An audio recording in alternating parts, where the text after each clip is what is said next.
భయంకరమైన తరంలో మనం ఉన్నామండి. హల్లెలూయా. సంఘంగా ఉన్న మనము మన పిలిపేంటి? వాళ్ళు చూసి నవ్వుకుంటున్నారా? అలాంటి వాళ్ళు చూసి నాకెందుకులే, నా మనవరాలు కాదు కదా అని అనుకుంటున్నారా? ఎప్పుడైనా ఇంట్లో ప్రార్థన చేశారా? పెద్దవాళ్ళు అడుగుతున్నారు.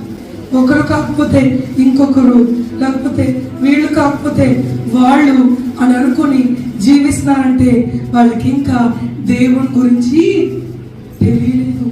ఆమేన్. ఎప్పుడైనా ఒక యవనస్తుడికి నువ్వు కూర్చోబెట్టి కౌన్సిల్ చేసావా?